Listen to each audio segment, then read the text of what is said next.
everyone and welcome back to the Colour Cave. It's Jem here. I want to welcome you to our next set of stash videos. I'm trying to stop calling them the coffee funded videos because we're not doing it that way anymore. Although this set was actually funded by the coffee fund, but never mind. So we are going to be looking at PanPastels, which is what you guys requested. If you could know what I've gone through to get to this point, I have broken a set of car keys, I have broken a nail, I lost my watch, and we've had like several parcel disasters. So to cut a long story short, the PanPastels that I've ordered, one set didn't arrive at all and another set arrived and they were all broken, every single last one of them.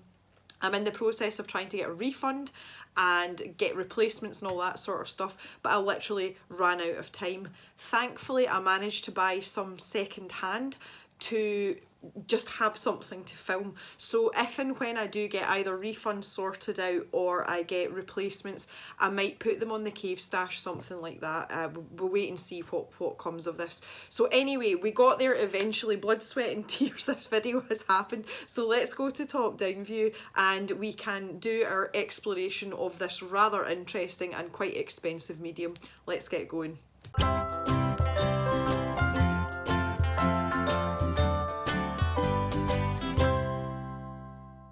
So first of all, what I wanted to do is show you what I already have in terms of PanPastels. So these are items that I had prior to the you guys asking for a video on this. I had this lovely dark colour here, so it's like a sort of dark khaki green, and a few of the pale pastel colours. Now, if you don't know what PanPastels are, they are basically soft pastel in this sort of palette format.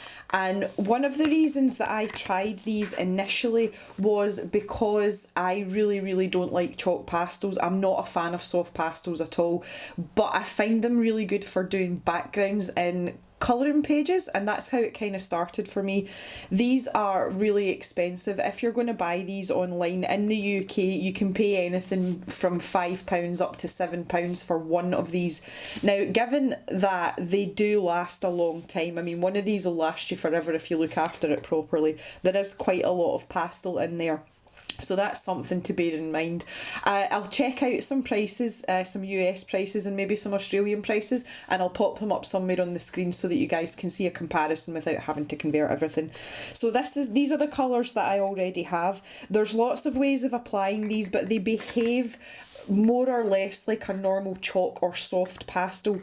What I have found with them, and the reason that I like them, is number one, they stack. You can screw all these together, so it's a bit like a lot of these little makeup stacks that you get, you know, for lip glosses or anything like that. So they're nice and safe and easy to store, and you've got no mess that way. But when you're actually applying them, there's a lot less dust comes off them. They still are powdery because they are soft pastel, but they're just a bit more agreeable than a standard chalk pastel. And one of the tactics that is often used with a, you know, like a stick pastel, is to take a blade of some description and scrape off the actual stick so that you're creating a powder, and then smear the powder about. And it's really messy. It makes your fingers feel really horrible as well. It's just not nice at all. So that was why I wanted to try these pastels.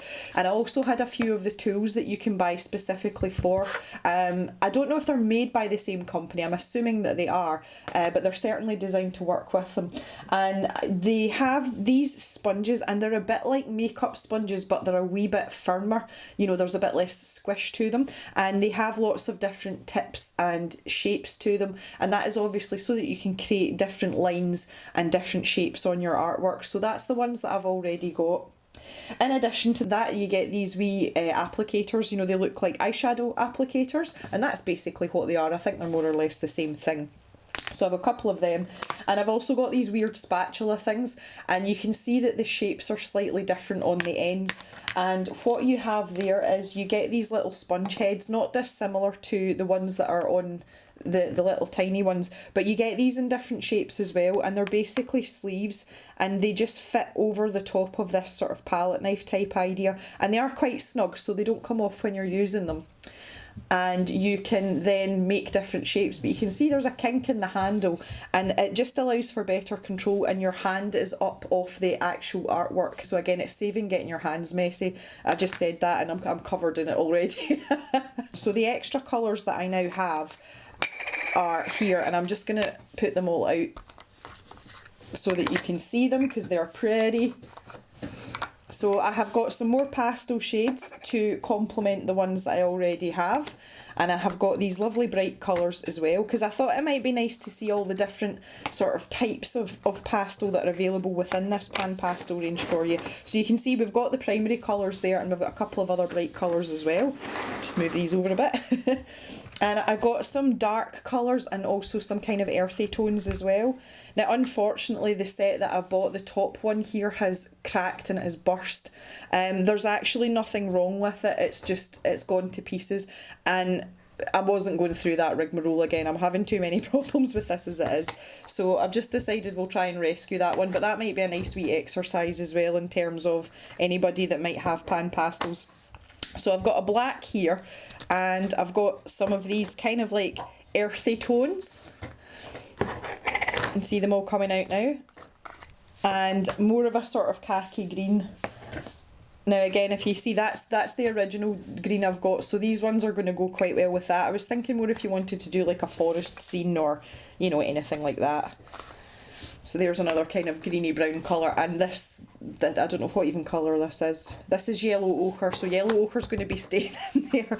So we've got quite a significant selection of colours to work with, which is absolutely great when it comes to actually creating a piece of art, which will be the next video.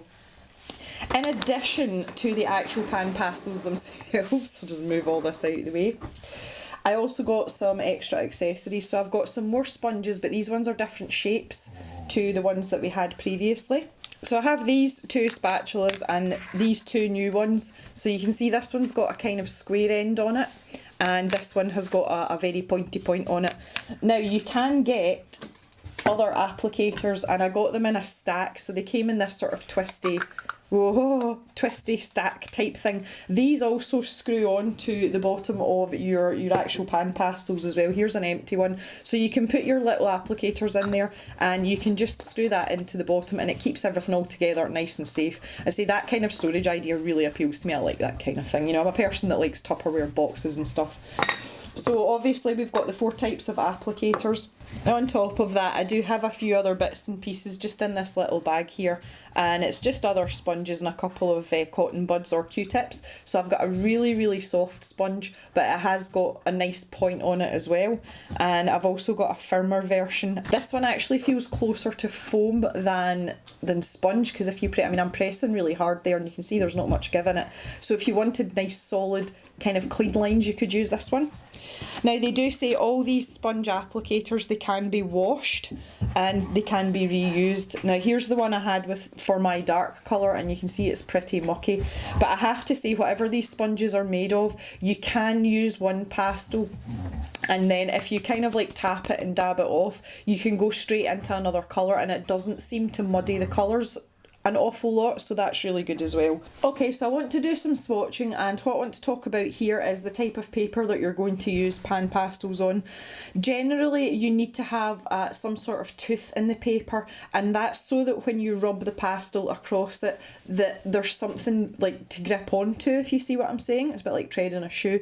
So ideally you want not super smooth paper. That's not to say that you can't use soft pastels on that type of paper, but generally you get on better if there is some sort of texture to the paper.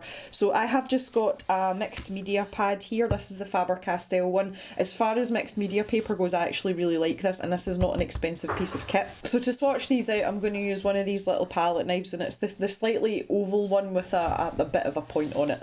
I'm just rubbing this gently across the surface. You really don't need to press hard on this, and you can see it's picked some of that up. So we'll start with that. Now obviously the white's not going to do much, but we will deal with that separately.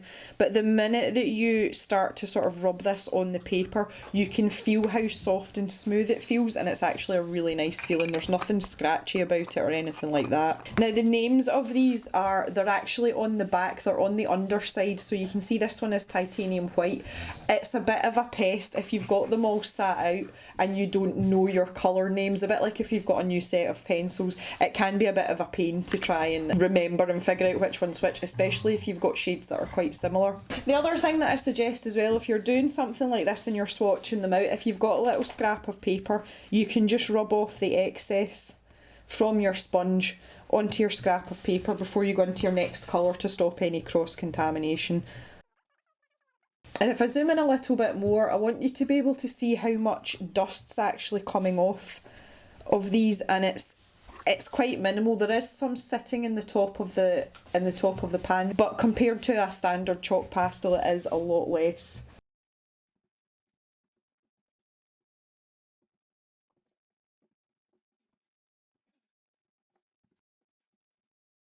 So there we go, there are our nice pastel shades and they are looking absolutely lovely. The other thing I was going to say as well is I always have baby wipes next to me, and it's just for my fingers. So I like to just keep one, you know, out the packet beside me so that I can just give my fingers a quick wipe. I don't like that dry chalky feeling on my fingers. I'm going to move on to all the earthy shades now, which includes this broken one. So let's just let's see how this is going to go in terms of... Oh, it seems to all be... It's not stuck to the lid. You can see the lid's moving independently of the actual... Oh, that's a shame. This is going to be interesting. I'll try and move this in shot as well. I don't want to put it on top of the paper. Oh, okay, everything's moving. Look at that colour though, that is just lovely. I love all these rich earthy colours, they're magic. They really are, they're magic. Today I also have the last of the tea from Crayola Skies. I'm quite sad about that because it tastes really nice. It smells so good.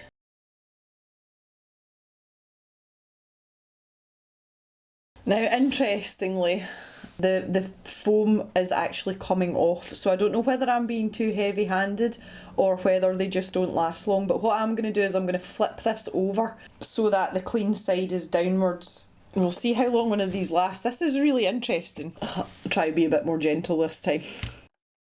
Now, it's interesting as well because these two colours look quite similar in the actual pan, but you can see on the paper there that they are quite different. And this one, again, this is more greeny, this next one.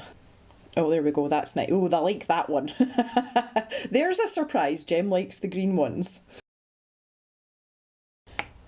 One of the things I'm going to do is link in the description down below if you want to check it out. If you go to the PanPastel website, there is an actual catalogue and it shows you lots of different tips and techniques of how to use these pastels in different ways, and there are a myriad of different ways, and there's no way that I'm going to be able to cover them all in a couple of videos, so I will link that down in the description for you if it's something that you're really interested in. And then there are people creating like full pieces of art, you know, actually drawing with these little tools, so that might take a bit of practice, but we can certainly give it a go, that's for sure.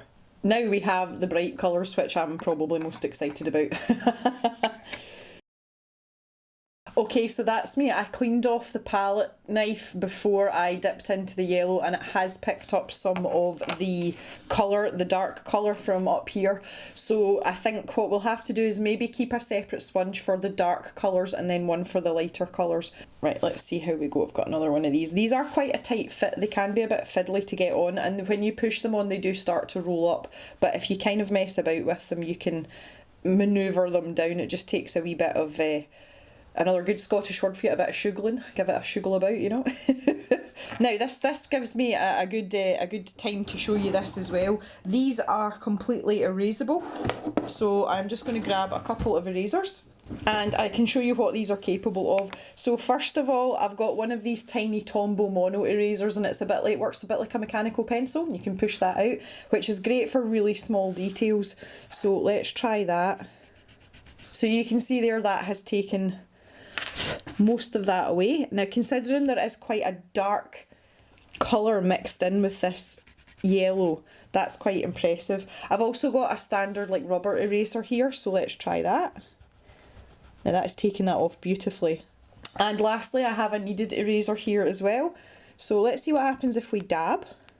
There we go, so that has lifted some of the colour off. Now let's see what happens when we rub. There you go, it's taking it away. Now there is still a slight tint on the paper, but it's not bad, but I actually think with a hard rubber eraser like this we might be able to take more of that off, and I'm absolutely right.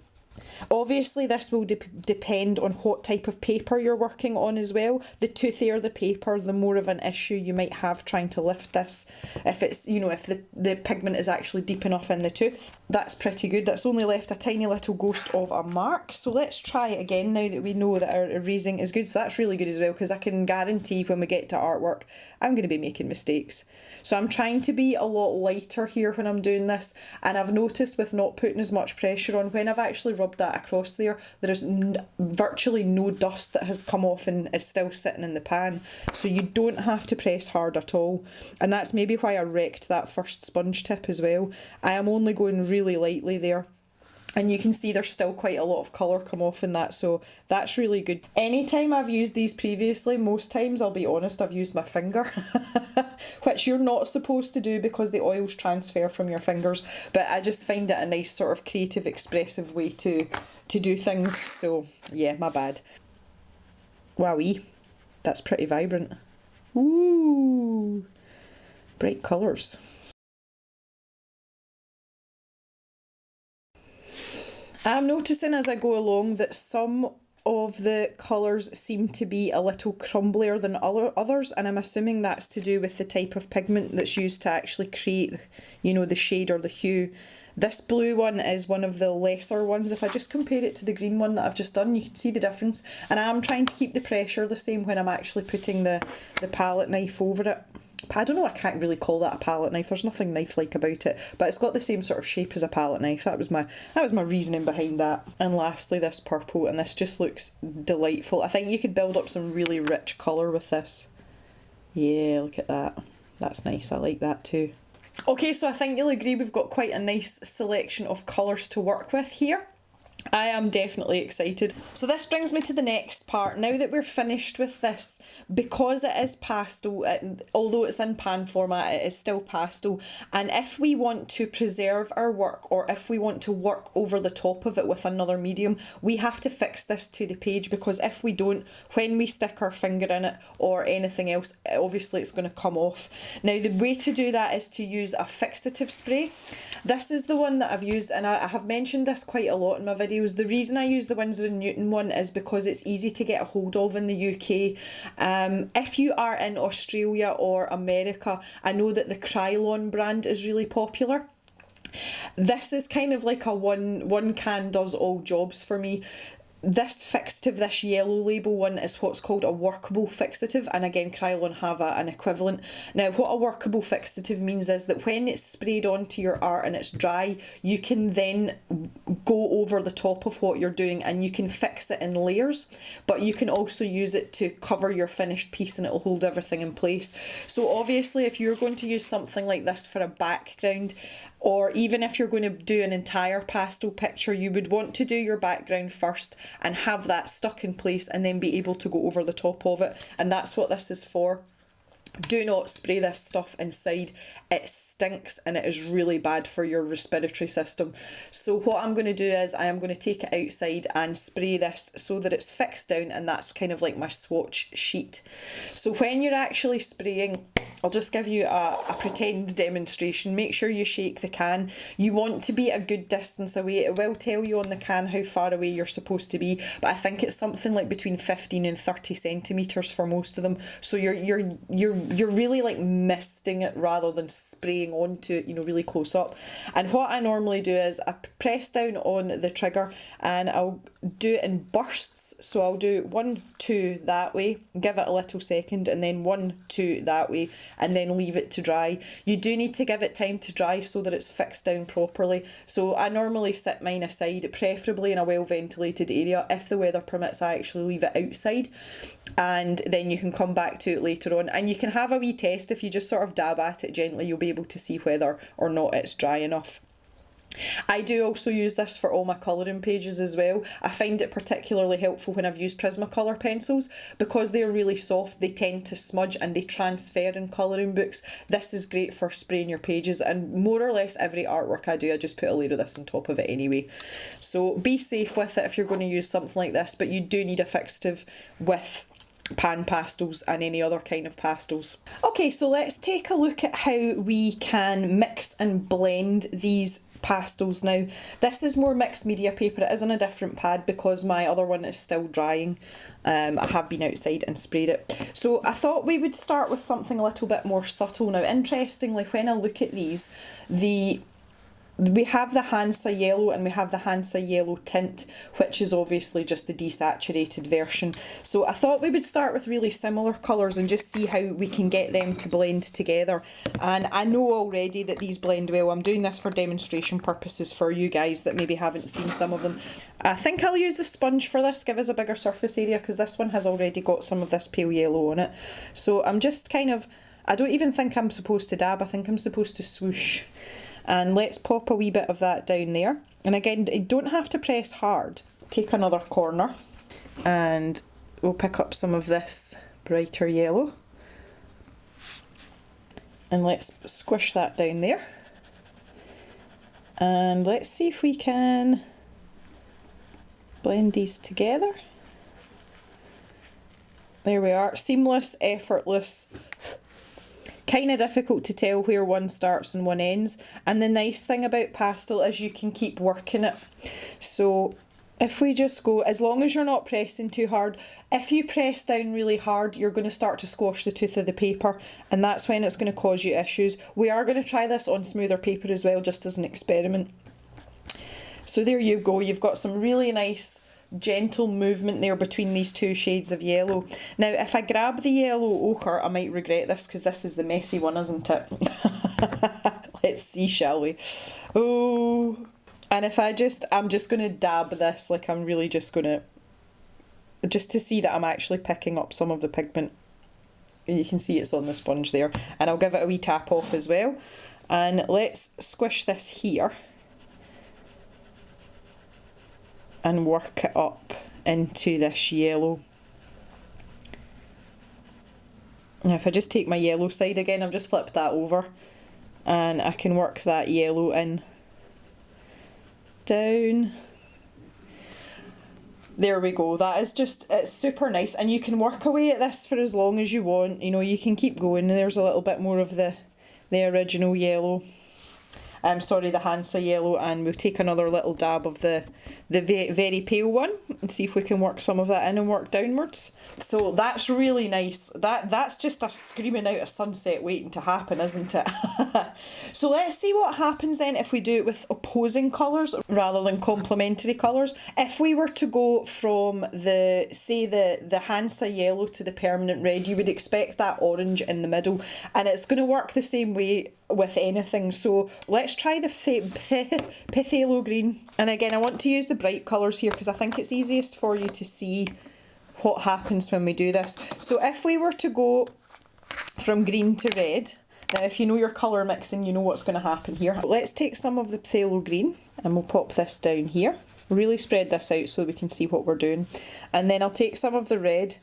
I'm already really enjoying these pointy sponges because you've automatically got two sides, and as long as you leave this kind of lip, if you can see that, there's actually no pastel on the very tip of it, and that stops you muddying your colours together. But if I do this now and bring this in together and just start to blend them in, they will blend, and as you can see you've got this mixed shade in the middle. So we can work away here. Obviously you wouldn't really pick these two colours, but I'm just demonstrating how mixable and how blendable these are together. The other thing that they say as well, just having a quick flick through that manual, is that if you put a line down, then apparently if you put a thick enough layer and you don't scrub at it, you can actually keep it quite opaque and it should cover up what's underneath. Now I'm not convinced about that, but that's pretty good. That's just one stroke. Obviously if we're working with one of the smaller tools, let's try with this. Back with my little spatula thing here.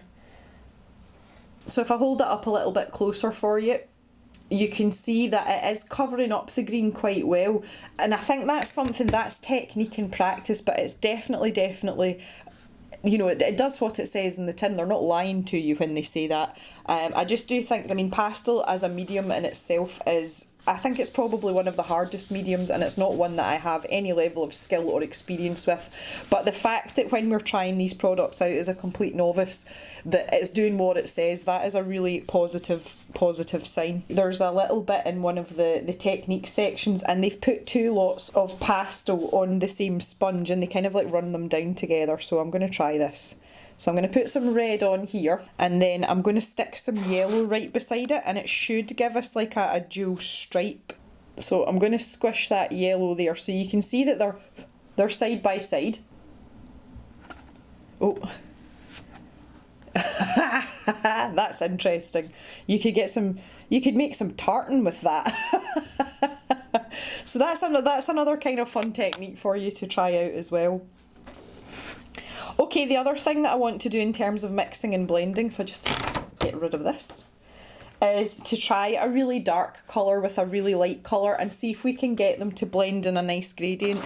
So my thinking there was that maybe we could take one of the kind of dark green colours and take it into the very pale green, just to see what happens. Now obviously if you had a large selection of these, you would take the mid shade as well. You wouldn't go from an extra dark colour to a tint, which is the palest ones. This is all in the name of science, guys. Okay, so I've got a little bit of this green here. I really like that green, it's just lovely. And then I'm going to take this sponge because it's dirty and dark already. And I'm just going to plonk this. I'm going to put it quite a distance away because we want to do this kind of gradually. So I'm just pushing up towards that paler colour now. Maybe try and smooth this out a little bit. The thing I like most about these is how well it lays down on the paper. I seem to be able to achieve much smoother results with these PanPastels than I ever could with a normal chalk pastel. And it just seems to come out better. I don't know why. I don't know whether it's my technique or the actual product or a combination of the two. Right, so let's try and work down into this now. I have put a little bit more of this pale tint on the end of this applicator. And look at that. I mean, that's just, it's just lovely. And the nice thing about pastel in general is you can keep working it. And if you've got a nice high quality product like this, that makes that job so much easier. And if any of you have ever gone from budget supplies to a really expensive sort of artist grade supply, you'll know what I'm talking about. So you can still see the line where my original dark patch was, but if I just take the sponge, I'm not even going to put any more on it, but if I kind of like bring that up there like this and then just start blending it in again, you mean you can work away and work away and work away. That's not bad considering the disparity between those two colours. You can still get quite a smooth transition from them. I want to see how far this is going to go, because that's one of the things that I notice straight away compared to traditional chalk pastels is you seem to get a lot of coverage. You know, a tiny little bit of this goes a really long way. So that was literally just a tickle. We're still going, we're still going, we're still going, we're still going. This reminds me of the scroller box video with those chameleon colour change markers. I kept going forever before they started to change colour. Okay, I'm kind of running out of steam there. So there is a lot of pastel, and that was literally like 2 little swipes across this. But I want to see what happens now if we start to try and layer it up, you know, like really build up the colour. And again, I don't want to press hard because I don't want to ruin the texture and the tooth of the paper. So I'm just going to work away on this one little section. So this is the third application. Now I do imagine the limitation is going to be the tooth and the paper, because that's kind of standard with any sort of medium. But I was just looking to see how rich and dark we could get this colour before it kind of gives in. And you can see how even it is as well. And you can work it to be nice and even, which again is something I seem to struggle an awful lot with traditional soft pastels. Okay, I've kind of reached my limit here. You can see when I'm doing this, it's just sort of shoving it back and forth a bit now. But that was a good number of layers, and that is dark. That is dark. And in the centre part there, it is really even as well. So that's pretty good to know as well. So we're good for layering.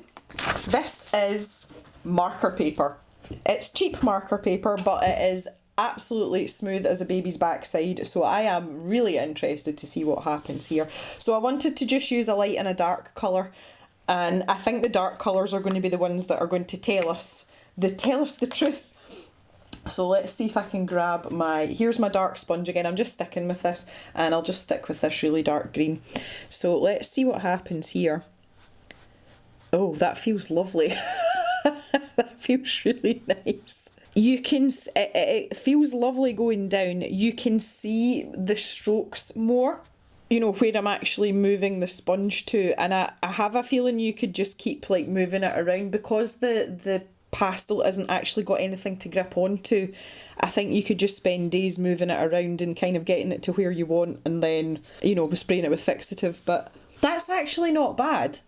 Let's try with a lighter colour. Here's this lovely sort of pinky shade again. I quite like this one. And I have to say, you won't notice it as much with the paler colours. They are a bit more forgiving just because of the way the human eye sees them and the fact that they are on white paper. There'll be less shown through because we just can't see it, we can't pick it up. So that to me looks a lot smoother than that, but that's because of the colour difference. So I would actually say that you could probably use this on marker paper. It seems to hold up quite well. Let's see what happens if we try and blend it. Ooh. Now this is interesting because what's happening is when I'm putting the yellow in, it's just pushing the pink out the way. See if you look here, there's a little bit of dust there, and it's the pink dust, it's not the yellow dust. I'm going with my finger. It still blends okay though, you can still get it to blend. Okay, this is good old printer paper. So this will have a touch more texture to it than the marker paper. And it goes down fine, and I would say it seems to be more manoeuvrable than it was on the marker paper. You know, you can actually shove the pigment about a bit. And let's see if we can do another wee blend. So it seems to me that PanPastels are not fussy about what surface they go down on. They seem to be, this is because of my stripe earlier, look. They seem to be quite happy to go down on anything, and that's blending together much better. Okay, that is awesome. Okay, so here's an interesting one. This is actually pastel paper, and it's slightly toned paper, so this will be nice to test out the light and dark colours on too. I think this is intended for pencil pastels, but you can actually see, I don't know if you're able to see it in this light, but there is actually a pattern on it, and there are certain directions that work better than others. I'm pretty sure that's how pastel paper works. But if we go this way compared to this way, I mean, that's really, oh, that's horrible. That's like going against the grain of the paper. I wonder what happens when we go up the way. Yeah, it feels better going up the way. Yep, there's definitely like a rough way and a smooth way, which is quite interesting. And as expected as well, these darker shades sit okay on the toned paper. I'm more interested in the paler shades. So I've got the Hansa yellow tint, which is the really sort of pastel coloured one. And that's showing up absolutely beautifully. Look at that. That is so nice. Not so much. And this, oh wow, the blending on this paper is delightful. I am right into this. Oh yeah. Okay, that's nice. I do like that. I like that a lot. And we can blend it with our fingers as well, and it sits on the paper so nice, and you can just feel, see when I ran my finger across that there, you know that you can put down way more pastel on that and work it in. This is naturally designed obviously for pastel, but this is so nice to work on. This is really good. I like this a lot. I might have to make use of this paper. I'm wondering if we can build up some layers of this pink just to make it a bit more vibrant. Yeah, it's kind of showing up. It is quite a similar shade to the paper as well, I suppose, so there is that to think about. Let's try, I'll just stick my finger in this phthalo green while we're here. Woo! Yep, look at that, that is so nice. And let's try the dark purple just for fun as well. Oh geez. Okay, I'm not sure how I feel about the texture of this paper showing through. I don't know if I'm a fan of that or not. I generally like things like that, but I don't quite know how I feel about it. Yeah, these colours are standing out beautifully on this paper. Okay, that leads me on quite nicely to the last paper that I want to look at. I promise this will be the last one. You can tell I'm a paper geek, can't you? Okie dokie, the last paper I have here is paper that has been sent to me, and I think I showed it in a haul at one point. This has been sent to me by Jo, and it's got a nice texture to it, and I would really like to do something with these pan pastels on some of this paper. I've selected this colour just because she's given me some smaller pieces. I don't want to cut down any of the bigger sheets in case I want to use them that size, but obviously there's a pale colour and a dark colour here, and it is quite textured, so I really want to find out how it's going to behave on this paper and whether or not we can use it for an artwork. So here we go. And this pan pastel is just behaving beautifully. I think we would be able to work this smooth if we wanted it, but if we kept it light, we could keep some of the texture of the paper and actually like utilise that and pull that into a drawing, which is really, really cool. Drawing? Painting? What do you call it when it's a pastel? Pastel painting? Pastel drawing? Pastel drawing. Okay, that's lovely. That is really, really good. And we'll get some of this pale yellow on the go and just do what we did before. And that's standing out beautifully, so I imagine the white would look quite good on this as well. And we can blend these together, and again they're blending really, really well. You could leave that and actually have some of the colour of the paper through like this, or we can do what we did before and just build up the layers to make it more opaque. And that's behaving a lot better than I thought it would. So this is really encouraging, and I'm quite excited about this because I would like to do an artwork on this paper, particularly the blue paper. Wowee! This is actually brighter to the naked eye than it is in the camera. That's probably a bad colour to choose just because of the colour of the paper. That was a bit silly, wasn't it? Okay, and the red goes up great too. And the purple's coming out really well as well. So that's given us loads of options for using it on not only coloured paper, but coloured paper that has texture. Try and build up some layers. I'm going to press really hard and see what happens. Okay, no, I don't think you'll be able to see that on the camera, but there is actually a sheen on the paper, so what's happened there is I've squashed the tooth down on the paper, which makes it very difficult to put subsequent layers on. And that's the same thing, if any of you use coloured pencil, you'll know what I'm talking about when you've burnished the paper. So we want to keep a very light hand when we're doing this if we want to add any sort of layers or depth or whatever. That purple is absolutely stunning on there. And let's have a little bit of this yellow. Okay, the yellow's not going to show up too well, but you can still see it. And maybe pop a little bit of the pink down. And we can give this a wee blend together. A bit of blendy blendy. Like a bit of blendy blendy.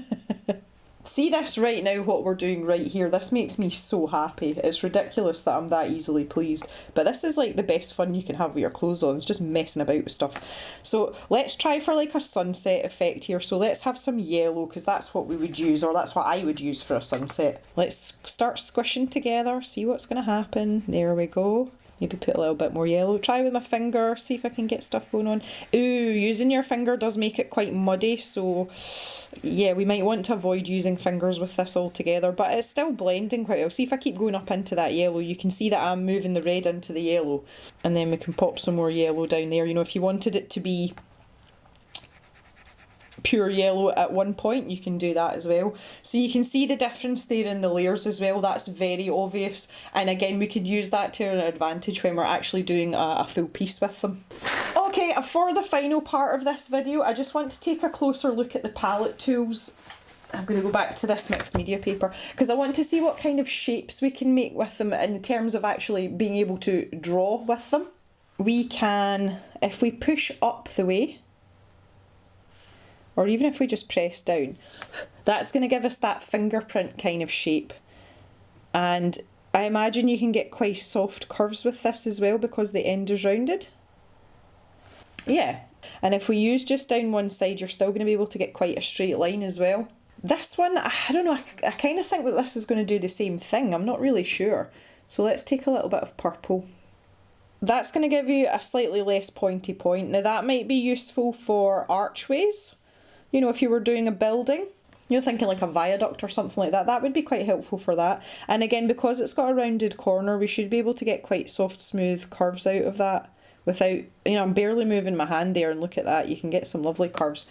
So that's going to be really helpful. I think as well, if you're trying to do circles, that might be quite good as well. I don't really know what I'm doing with my hand here, this is all new to me. There we go. So you can get really nice circles with those ones as well because you've got this nice rounded edge on it. And again, it's funny when I think about the square one as well, I think about buildings as well, whereas the likes of these, I'm thinking like ears, you know, especially the more kind of oval shaped one. I've lost it now, where is it? There. You know, if you were doing, you could use those for, I don't know, like deer antlers or something. There we go, we don't need to do a video, a piece of artwork. And you could use these, because these curves are more sort of organic shapes, but you could quite easily shape an animal's face with one of these. And just by tilting, you can then adjust at different areas. And just join all that up, and we'll actually have, for a deer that's got really big ears, but you, you see what I'm getting at. And I mean, that was like zero effort there, absolutely no effort whatsoever. So that's I'm quite excited about this. Thinking more like of architecture and things, because they tend to be things that have very rigid edges, don't they? And you could quite easily get, that would be good for a horizon as well though, if you were going to do landscapey type stuff. It'd give you a nice clean line. So that's going to give you a really sharp corner as well. And again, when I think of pastels, I don't think of detail and precision. I think of really soft, kind of like flowing lines rather than anything that's precise or that has any level of detail. And I think I need to get over that hurdle if I'm ever going to be able to do anything with pastels. But this is quite an interesting tool to have. And last but not least, my personal favourite, I like to think of this now as a gnome hat, because that's what it looks like. Again, this is going to give you the closest thing to precision or very, very fine motor detail. If I just pop a little bit on the end of this now, make sure that that's on properly.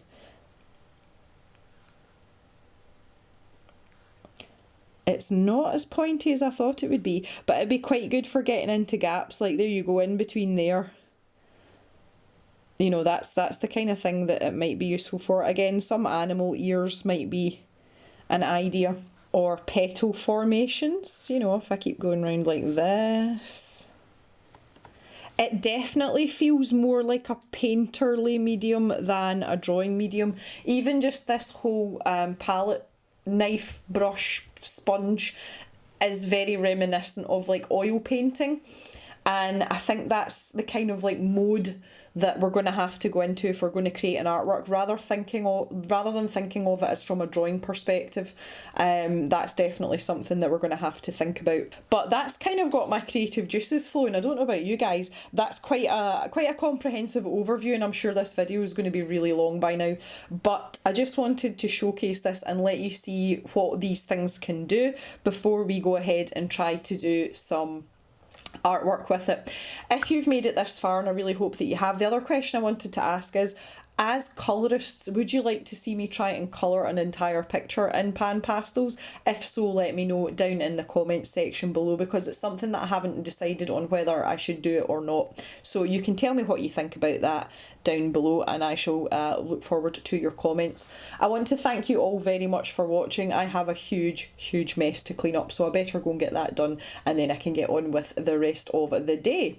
Thanks so much for watching, guys, and we'll see you back in the cave on Thursday for another video. Bye for now, everyone.